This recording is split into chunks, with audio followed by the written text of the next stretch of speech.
Assalamualaikum warahmatullahi wabarakatuh.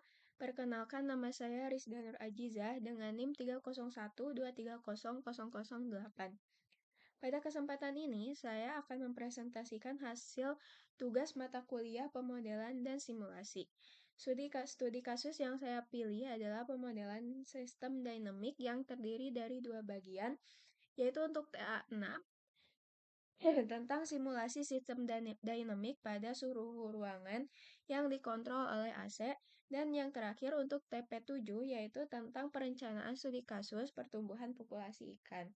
Di sini saya akan menjelaskan terlebih dahulu untuk TA6 yaitu tentang pemodelan dan simulasi dinamika suhu ruangan dengan sistem AC menggunakan Python. Pemodelan sistem dinamik digunakan untuk menggambarkan perubahan suatu variabel terhadap waktu berdasarkan hukum fisika atau fenomena nyata. Pada studi kasus ini dilakukan simulasi perubahan suhu ruangan yang dikendalikan oleh AC. Suhu ruangan dipengaruhi oleh dua faktor. Yang pertama yaitu pertukaran panas dengan lingkungan, dan yang kedua yaitu pendinginan oleh AC ketika AC-nya on.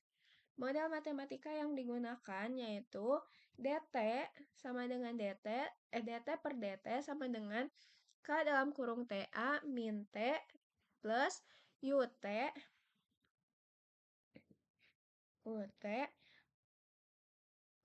dalam kurung TC sama dengan T, di mana T itu adalah suhu ruangan saat waktu, T derajat Celcius, TA yaitu suhu lingkungan derajat Celcius, TC yaitu suhu udara dari AC saat AC-nya on, UT yaitu sinyal kontrol AC kalau 0 off dan kalau 1 itu on. K yaitu konstanta perpindahan panas.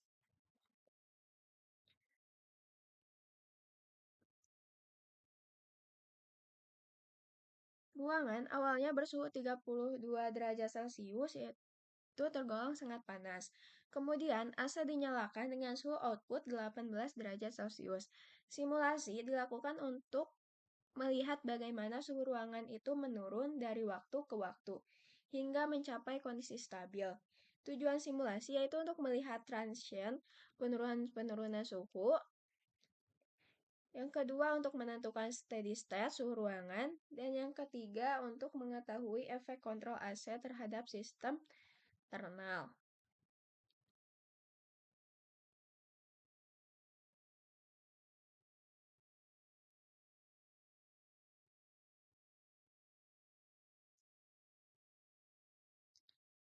Dan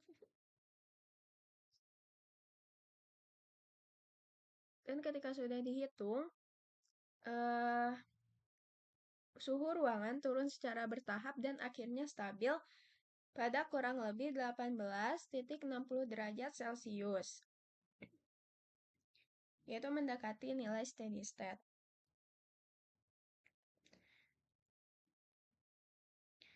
Pada grafik suhu terlihat kurva eksponensial menurun hingga stabil. Dan selanjutnya akan menjelaskan tentang TP7.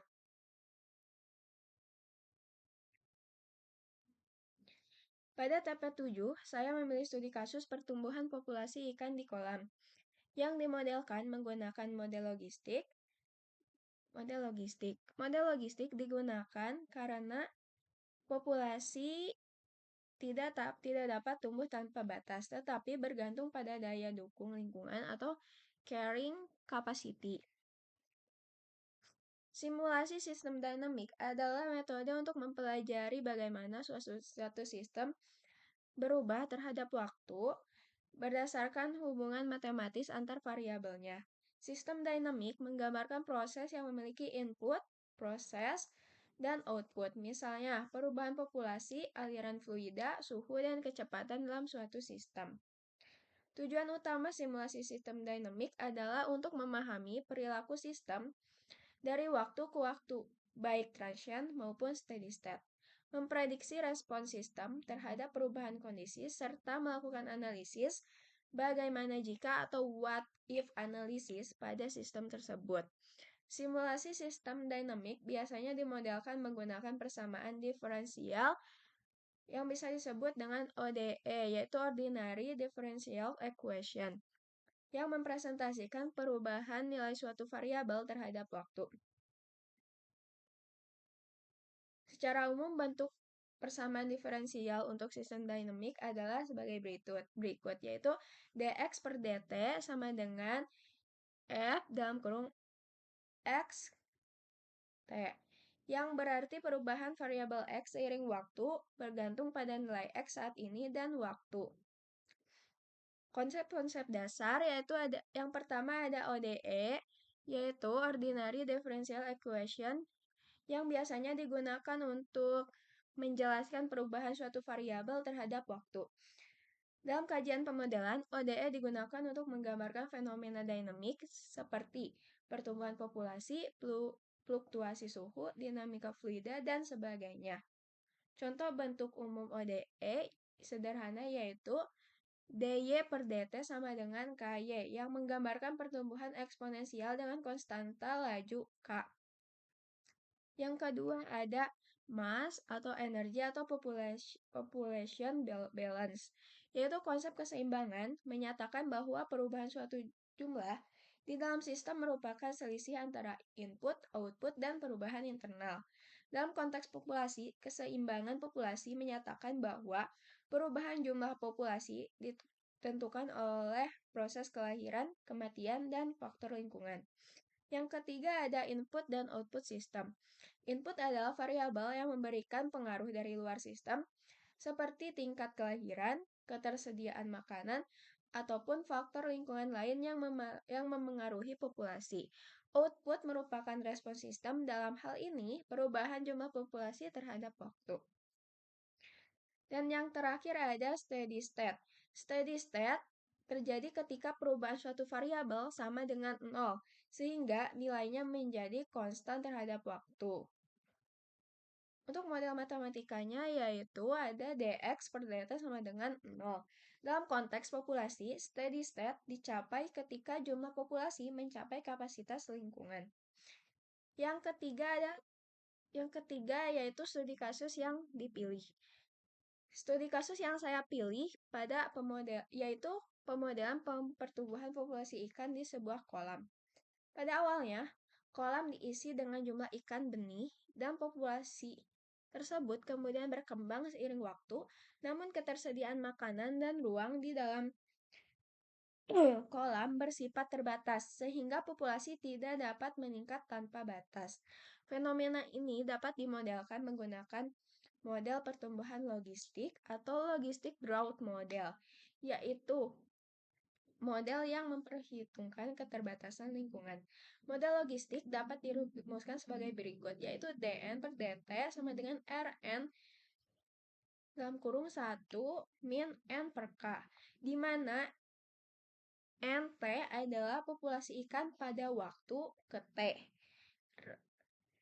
R adalah laju pertumbuhan populasi, dan K adalah kapasitas maksimum kolam atau carrying capacity. Model ini menunjukkan bahwa populasi meningkat cepat pada awalnya, kemudian pertumbuhan melambat, dan akhirnya mencapai kondisi stabil pada nilai N sama dengan K.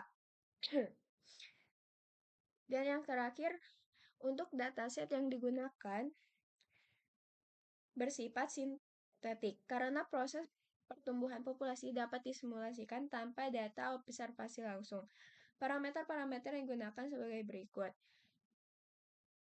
yaitu ada populasi awal dengan nilai 0, keterangannya jumlah ikan awal, terus ada laju pertumbuhan atau R dengan nilai 0,1, keterangan per hari. Yang ketiga ada kapasitas lingkungan atau K, nilainya 1000, untuk keterangannya jumlah ikan maksimum. Waktu simulasi 0 sampai 200 per hari, yaitu durasi pengamatan. Terus ada juga interval simulasi dengan nilai 1 hari. Data tersebut akan digunakan untuk melakukan perhitungan pertumbuhan populasi secara numerik menggunakan metode Euler dan visualisasikan dalam grafik untuk melihat dinamika populasi dari waktu ke waktu hingga mencapai steady state.